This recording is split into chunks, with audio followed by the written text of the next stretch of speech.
Alhamdulillah, alhamdulillahilladzi yaqbalul a'mala an ibadihi bisidqin niyyat.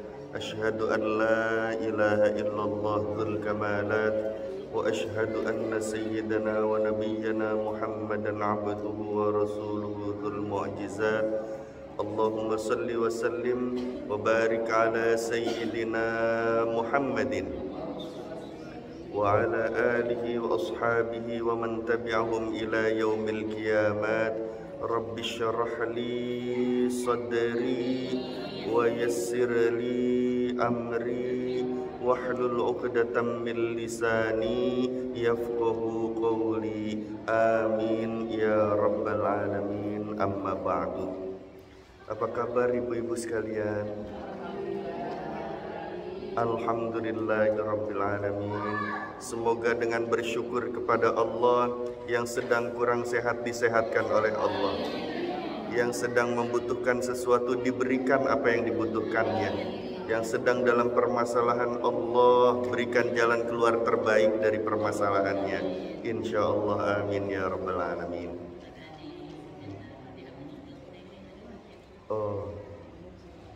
Mohon keikhlasan dari ibu-ibu hadirin sekalian membacakan suratul Fatihah untuk kesembuhan, kesehatan, keafiatan Ibu Nemi ya.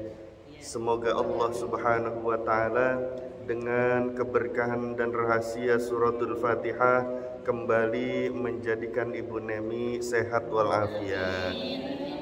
Dan semoga yang ikut membaca suratul Fatihah juga mendapatkan sehat walafiat. Ala hadhihi niyyah bi kulli niyatin salihah ila hadratin nabiyil mustafa Muhammadin Rasulillah sallallahu alaihi wasallam. Al-Fatihah. A'udzu billahi minasy syaithanir rajim. Bismillahirrahmanirrahim. Alhamdulillahi rabbil alamin. Ar-Rahmanir Rahim. Maliki yaumiddin. Iyyaka na'budu wa iyyaka nasta'in. Ihdinas siratal mustaqim. Siratal ladzina an'amta 'alaihim ghairil maghdubi 'alaihim waladdallin. Amin. Rabbana ighfir lana wa liwalidayna. Amin. Salawat dan salam semoga Allah limpahkan kepada junjungan kita baginda Nabi besar Muhammad sallallahu alaihi wasallam.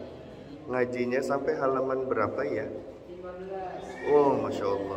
15. Paragraf kedua. Oh, itu. Wa qala Hamid al-Laffaf. Itu ya. Bismillahirrahmanirrahim. Qala al-musannifu rahimahullahu ta'ala wa nafa'ana bihi wa bi'ulumihi fid dharaini. Amin ya rabbal alamin. Wa qala, dan berkata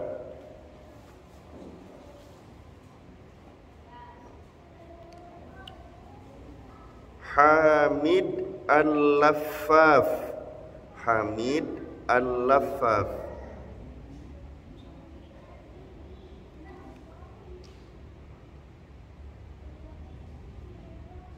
Idza aradallahu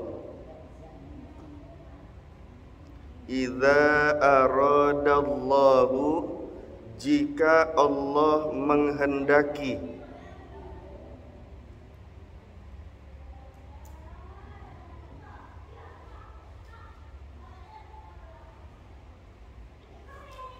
Halakamri'in, mimnya sukun. Halakamri'in, hancurnya seseorang.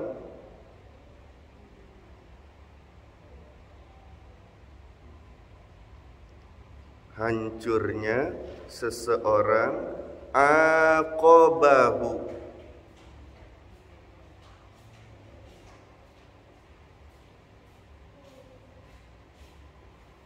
ia menyiksanya. Ia kembali kepada Allah.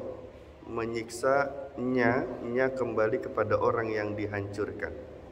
aqabahu, ia menyiksanya, bithalasati,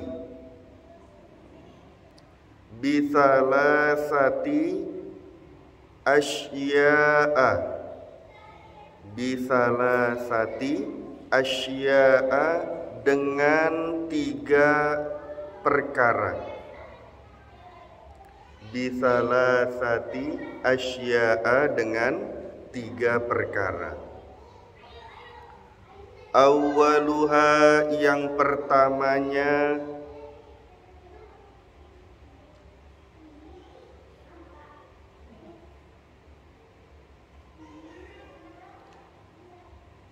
yarzuquhul ilma,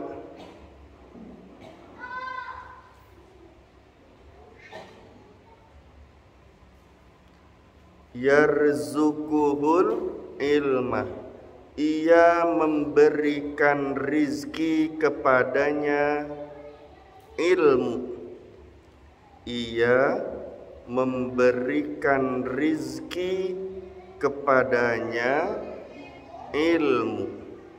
Artinya Allah memberikan kepadanya ilmu. Yarzuquhul ilma, ia memberikan rizki kepadanya ilmu.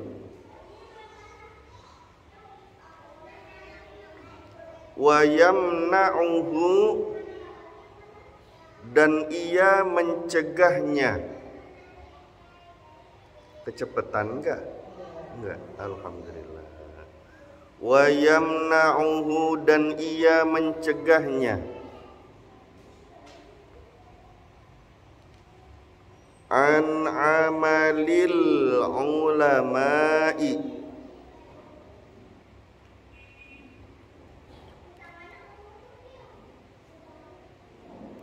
dari amal ulama. An amalil ulama'i, dari amal ulama.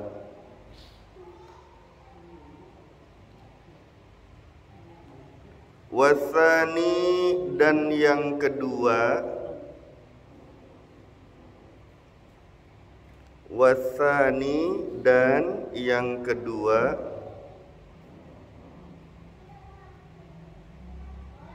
yarzuquhu, ia memberikannya rizki,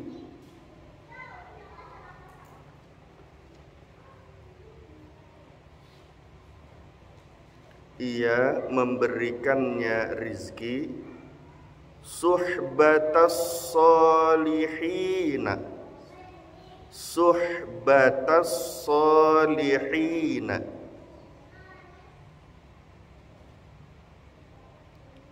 bersahabat dengan orang solih.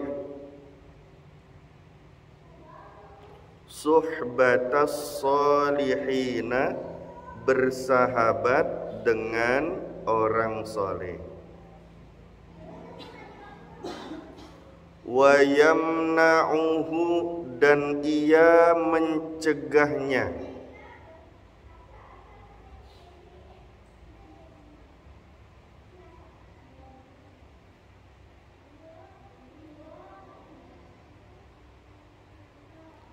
An ma'rifati, dari mengetahui,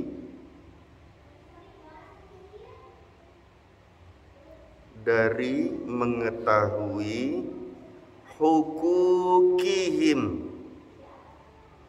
hakikat mereka, hukukihim, hakikat mereka, hakikat orang-orang soleh maksudnya.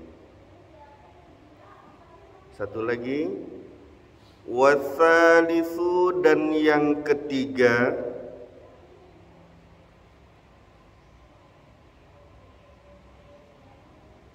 yaftahu, ia membukakan, yaftahu, ia membukakan, alaihi atasnya, alaihi atasnya, abwabat taati, abwabat taati, pintu-pintu ketaatan, pintu-pintu ketaatan.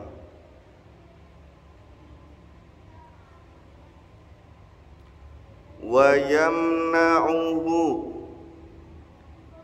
dan ia mencegahnya. Sama ya, dari yang 1 sampai 3 artinya. Wa yamna'uhu, dan ia mencegahnya, min ikhlasil amali, min ikhlasil amali, dari ikhlas beramal.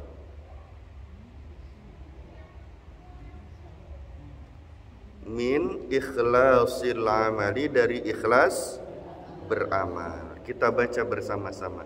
Bismillahirrahmanirrahim. Wa qala, dan berkata, Hamid al-Lafaf, Hamid al-Lafaf, idza aradallahu, jika Allah, halakamri'in, hancurnya, aqabahu, ia menyiksanya, bitalasati asya'a, dengan 3, awwaluha, yang pertamanya, yarzuquhul ilma, ia memberikan kepadanya rizki ilmu, wa yamna'uhu, dan mencegahnya,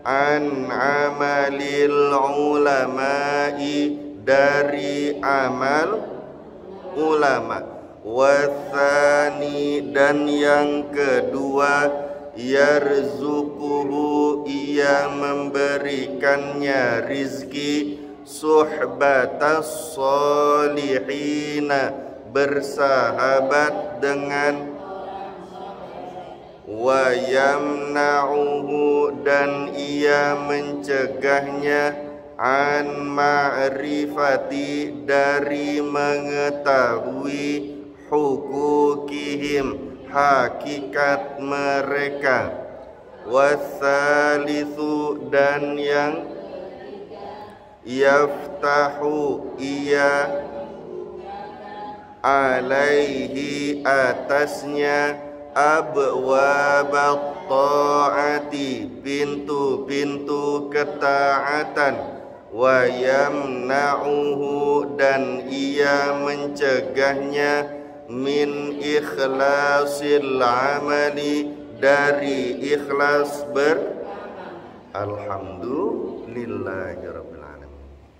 Ibu-ibu yang hatinya selalu dibersihkan oleh Allah, pada kesempatan kali ini yang memberikan nasihat kepada kita, yaitu dicantumkan oleh musannifu hadzal kitab, pengarang kitab ini, yaitu adalah Syekh Hamid al-Lafaf.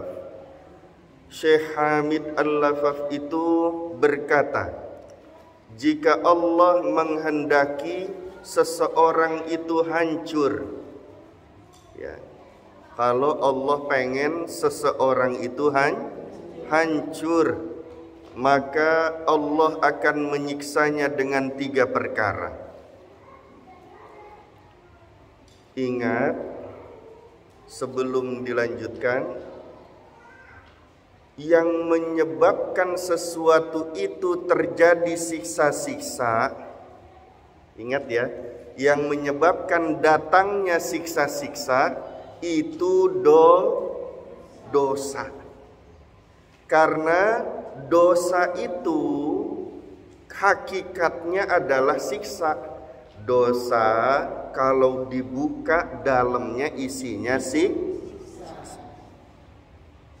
Kalau Allah ingin menghancurkan seseorang, artinya orang itu udah banyak banget dosanya, namun tidak juga beristighfar, tidak juga bertaubat, tidak juga mau kembali kepada Allah Subhanahu wa ta'ala.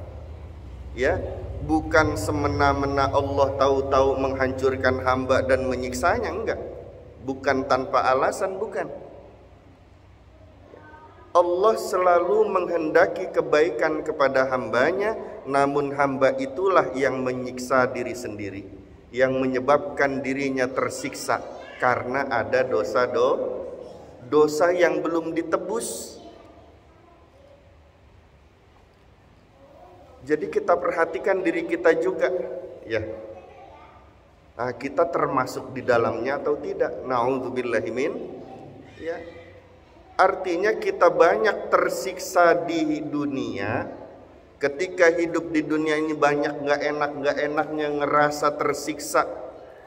Ingat, pasti ada dosa yang belum ditebus di hadapan Allah.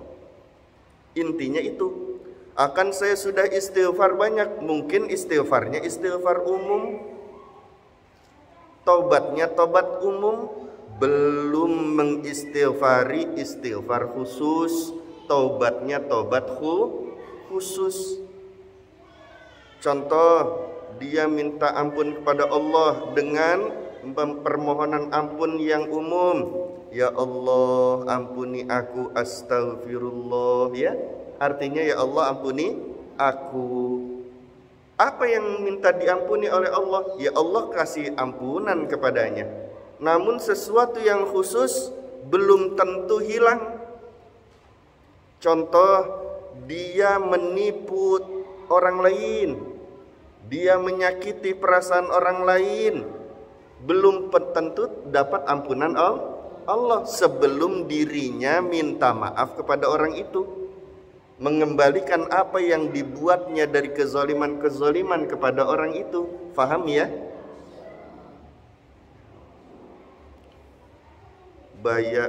Beli gorengan 5, ngakunya bayar berapa? 3. Berapa gorengannya, Bu? 3, padahal wah, dia istighfar kepada Allah, belum tentu diampuni karena ada kaitannya dengan makhluk Allah. Dia harus kembalikan apa yang dibuat dari kezalimannya. Ya Allah, mau ngembaliin bagaimana Pak Ustadz? Orangnya sudah meninggal, anaknya nggak ada, dicari keturunannya, ahli warisnya juga tidak ada. Gimana tuh? Ya, sedekahin atas nama dia. Ya jangan seharga gorengan juga, lebihin ya, insya. Jadi ini bukan semena-mena Allah tahu-tahu menghancurkan hamba, menghendaki kehancuran kepada hamba dan juga menyiksanya, bukan. Tapi ini karena kesalahan manusia juga. Zaharal fasadu fil barri wal bahri bima kasabat aydin nas. Jelas benar tuh. Telah nampak kehancuran di daratan, di lautan. Kenapa? Bima kasabat aydin nas, karena hasil dari pekerjaan tangan manusia yang salah. Jadi kita ketemu sama gak enak kehidupan di dunia, masalah-masalah yang tak kunjung kelar, itu bisa jadi karena ada dosa yang belum dimohonkan ampun kepada Allah. Artinya belum ditebus dengan istighfar, belum ditebus dengan bertaubat sungguh-sungguh di hadapan Allah. Nah, kalau Allah Subhanahu wa ta'ala ingin menghancurkan seorang hamba, maka akan ditimpakan hambanya itu 3 siksaan. Yang pertama, bentuk siksaannya apa? Yarzuquhul ilma. Allah memberikan ilmu kepadanya, dikasih rizki berupa ilmu. Padahal orang yang dikasih ilmu sama Allah harusnya naik derajatnya di hadapan Allah. Yarfa'illahu alladhina amanu minkum walladzina utul ilma darajat. Orang yang beriman, orang yang berilmu diangkat derajatnya oleh Allah, harusnya begitu. Tapi dia dikasih rizki berupa ilmu sama Allah. Dia tahu ini, dia tahu itu, faham ini, faham itu, tapi apa yang diperbuat oleh Allah? Wa yamna'uhu an amalil ulama. Tapi dia dicegah, nggak bisa beramal seperti ulama. Ulama di sini maksudnya apa? Apa yang banyak ilmunya doang? Bukan. Ulama di sini maksudnya yang takut kepada Allah.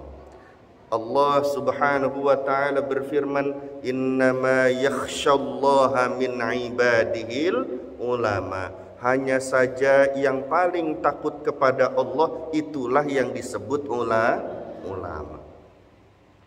Jadi ulama yang sebenarnya di hadapan Allah bukan cuma banyak ilmunya, tapi dengan ilmunya itu membawanya takut kepada Allah, nggak mau bermaksiat kepada Allah. Dia tahu ilmunya. Contoh saja, orang yang marah, orang yang apa? Marah. Dikasih tahu nih ilmunya nih. Orang yang marah itu, baginda Rasul sallallahu alaihi wasallam bersabda, al-ghadabu minasyaitan. Marah itu asalnya dari syaitan. Iblis itu berkata, idza ghadabal 'abd, kalau seorang hambanya Allah itu marah, maka perhatikan katanya, ana ainaihi, aku adalah kedua matanya,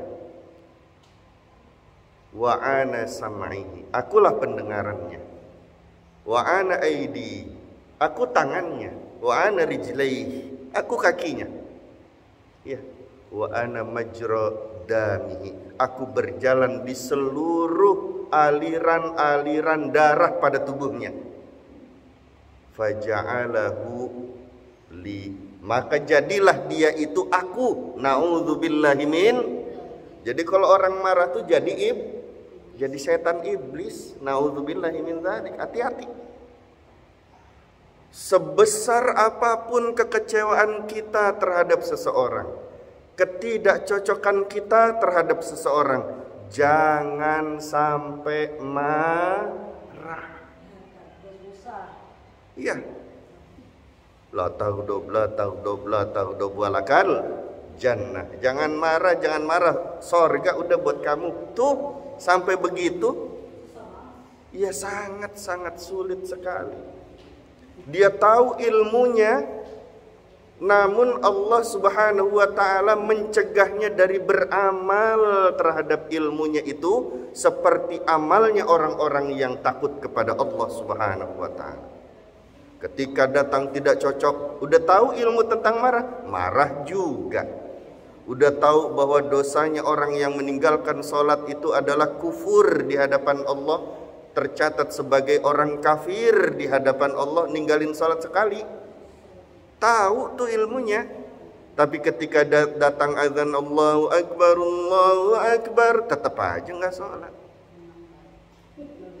Ya, tahu bahwa dosa orang yang hasud itu, nggak suka sama orang, hatinya hasud, dengki, pengen orang itu jadi hancur, keburukan biar pada dirinya, kenikmatan hilang dari orang itu. Ini dengki ini namanya.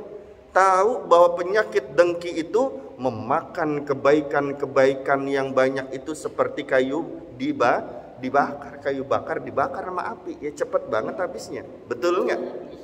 Tahu ilmunya tapi nggak bisa mengamalkannya.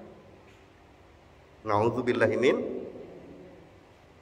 Maka kita niat menuntut ilmu itu yang benar, berjalan untuk ke majelis ilmu, hatinya menghadap Allah, Bismillahirrahmanirrahim. Allahumma salli ala Sayyidina Muhammad wa ala ali Sayyidina Muhammad. Alhamdulillahi Rabbil Alamin. Ya Allah, hamba berniat menjalankan perintahmu menuntut ilmu agar mendekat kepadamu.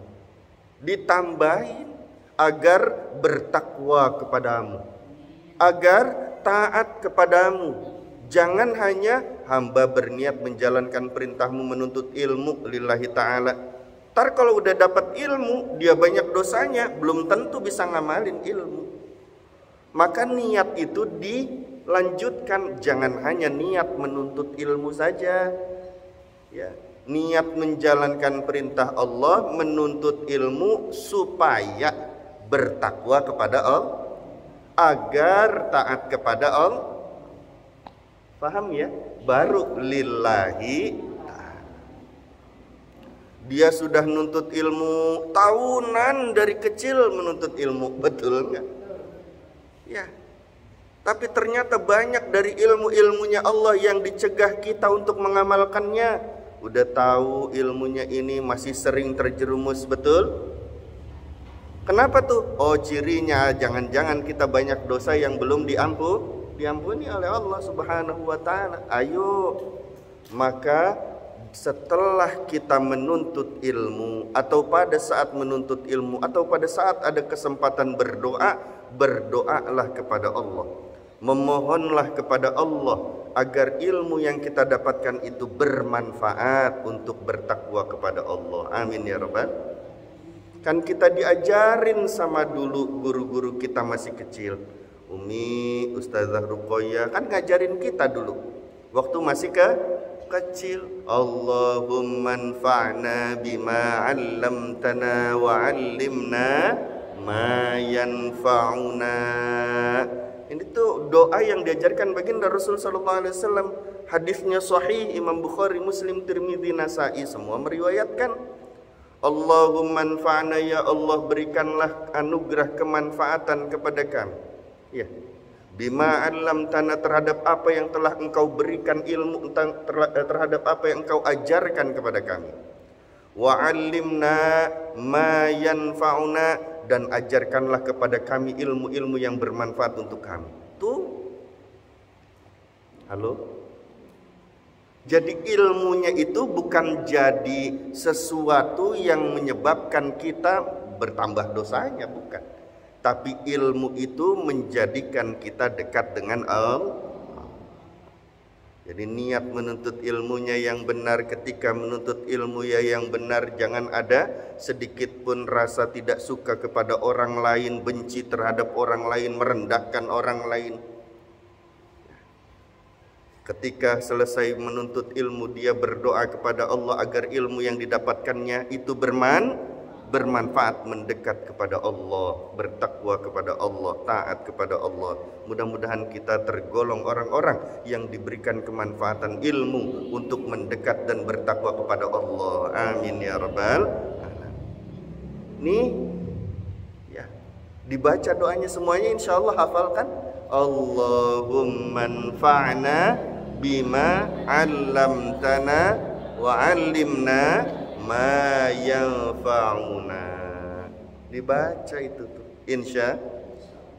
Jadi doa itu bukan doa sembarangan, bukan doa yang cuma kita hafal waktu kecil udah begitu aja nggak usah dibaca. Tapi ini banyak harus kita baca ketika kita berkaitan dengan ilmu-ilmu.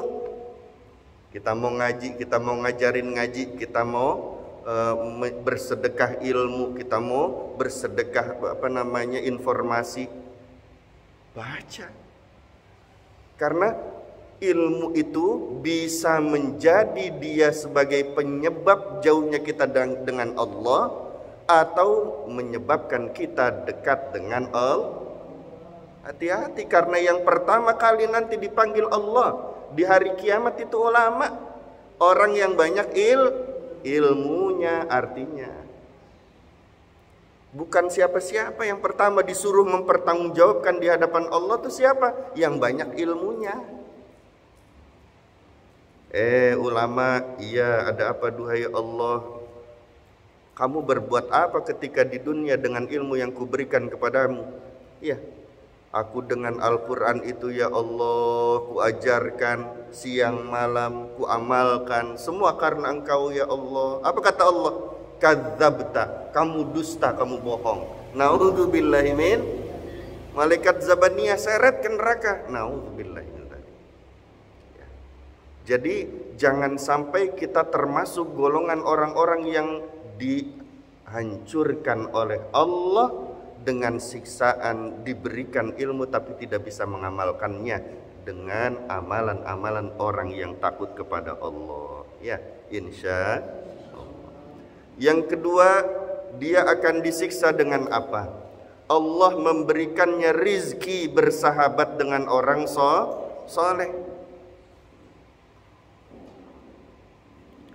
Rizki ilmu, rizki bersahabat dengan orang soleh itu rizki yang sangat besar.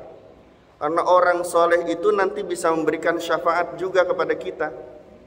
Ya. Nah sekarang harus tahu hakikatnya orang soleh. Ya. Karena kalau nggak tahu hakikatnya orang soleh, dia tidak akan mendapatkan manfaat dari persahabatannya itu. Menganggap orang soleh itu biasa-biasa saja. Menganggap orang soleh itu nggak ada istimewa-istimewanya di hadapan Allah. Ini kenapa nih? Karena tidak tahu hakikatnya orang soleh. Bu, kalau kita berjumpa dengan seseorang dan orang itu tidak pernah kita lihat dirinya bermaksiat kepada Allah, itu ciri yang pertama. Yang kedua, kita lihat dia suka berlaku maksiat, tapi dia senang sedekah, tapi dia banyak bersedekah, dia banyak berbuat kebaikan juga. Hati-hati, bisa jadi dia juga orang saleh. Ya, kalau kita lihat dirinya banyak bermaksiat kepada Allah, namun dia dicintai hukama, dia dicintai ulama. Banyak ulama dan hukama yang merangkul dirinya, hati-hati, dia juga bisa jadi kekasih Allah dari golongan orang soleh. Maka yang pertama prinsipnya, jadikan prinsip dalam hati kita bahwa semua orang selain kita adalah soleh. Yang belum soleh itu ya kita ini, diri kita ini. Selain kita soleh semua, itu yang paling baik. Kenapa sih kita dalam sholat saja diajarkan oleh Allah dan Rasulullah SAW untuk berdoa kepada orang soleh? Padahal tingkatannya pertama bersalam kepada Allah. Ya, at-tahiyyatul mubarakatus salawatut tayyibatu. Yang kedua bersalam kepada baginda Rasul SAW. Assalamu alayka ayyuhan nabiyyu wa rahmatullahi wa barakatuh. Yang ketiga bersalam untuk kami, kita semua orang yang beriman kepada Allah. Aku, kamu, orang tuaku, orang tuamu, anakku, anakmu. Nak situ assalamu alaina. Kenapa Allah arahkan khusus wa ala ibadillahis tuh? Kenapa Allah arahkan khusus? Orang yang sudah soleh pasti selamat di hadapan Allah, pasti sudah mulia di hadapan Allah. Dia butuh kita lagi enggak? Enggak butuh. Siapa yang butuh berdoa keselamatan untuk orang soleh itu? Kita yang butuh. Paham ya? Agar orang soleh itu mau memandang diri kita yang hina ini, agar orang-orang soleh itu mau juga bersahabat dengan kita sampai nanti kelak di akhirat. Amin ya rabbal. Kalau orang soleh udah pasti selamat di hadapan Allah. Namanya juga orang soleh itu artinya baik. Orang itu kalau soleh lahiriahnya, maka namanya soleh lahiriahnya. Ada juga yang soleh batiniahnya, ada yang soleh keduanya. Lahiriahnya soleh, batiniahnya soleh. Syaratnya untuk menjadi soleh itu apa? Beriman kepada Allah. Yang kedua bertakwa kepada Allah. Tuh jadi orang soleh. Walau anna ahlal qura amanu wattaqau. Tuh syaratnya cuma dua. Jikalau penduduk bumi ya beriman dan bertakwa, la fatahna alaihim barakatim minas sama'i wal ard. Pasti kata Allah kami bukakan itu rizki kepadanya, keberkahan langit dan keberkahan bumi. Keberkahan langit itu kalau Allah bukakan keberkahan langit, maka menjadi solehlah hati hamba itu. Kalau Allah bukakan keberkahan bumi, maka jadi solehlah lahiriah hamba itu. Apa itu berkah? Ziyadatul khair, bertambahnya kebaikan. Tadi soleh artinya baik. Jadi orang yang soleh itu orang yang banyak dikasih berkah sama Allah. Kenapa dia banyak dikasih berkah sama Allah? Karena beriman dan bertakwa.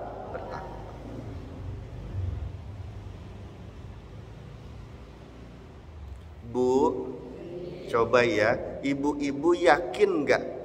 Ibu-ibu yakin nggak kalau Allah itu tidak pernah berbuat zalim kepada hambanya? Yakin ya, tapi kenapa masih sering nyalahin Allah? Halo? Kenapa sih ya Allah engkau takdirkan aku begini? Halo? Nyalahin Allah bukan?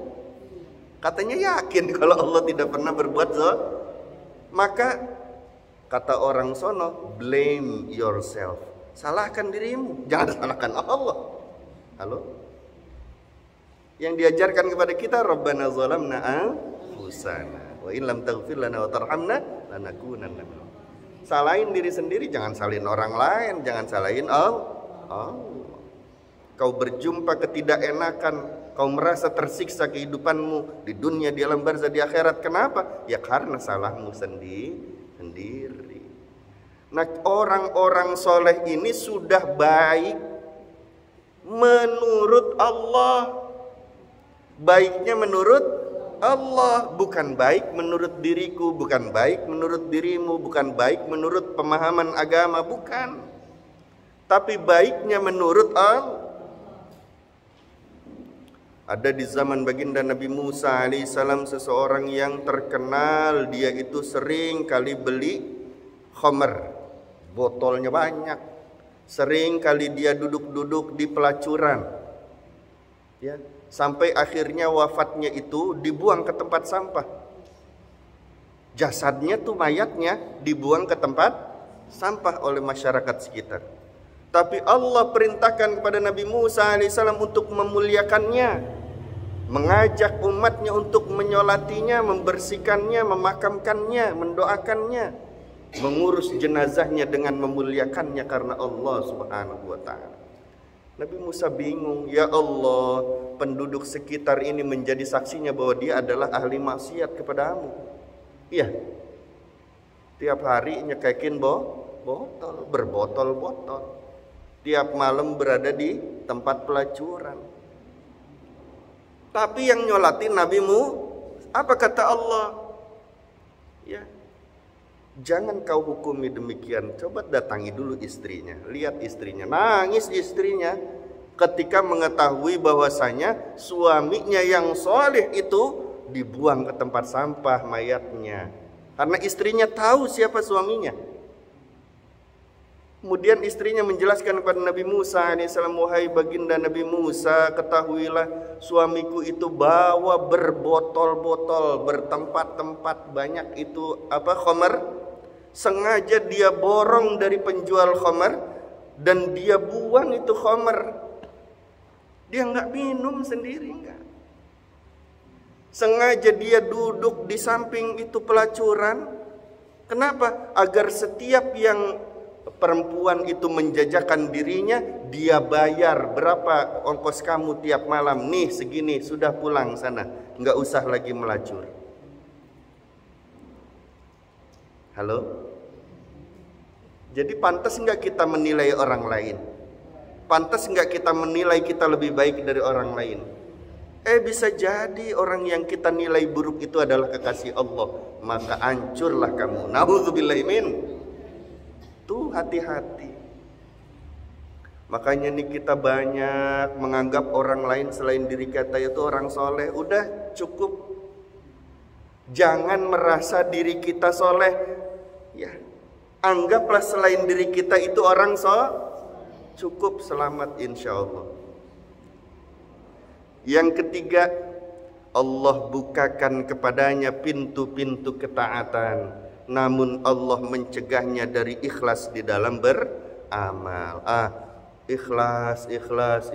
Berapa episode sudah kita lalui ya.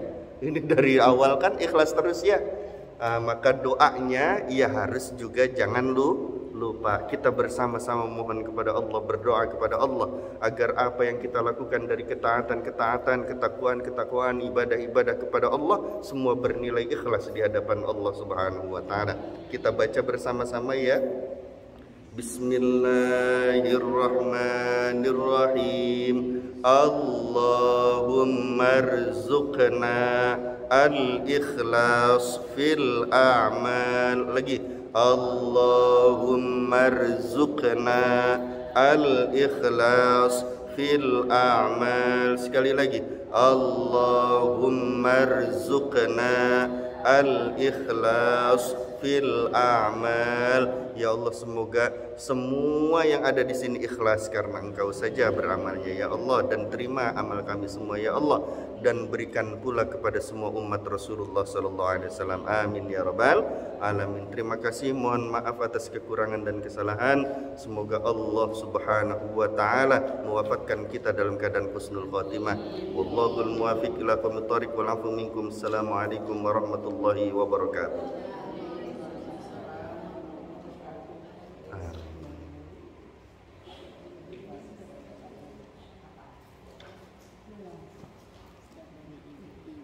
Jazakumullah khairan. Berkah manfaat. Terima kasih Ustazah.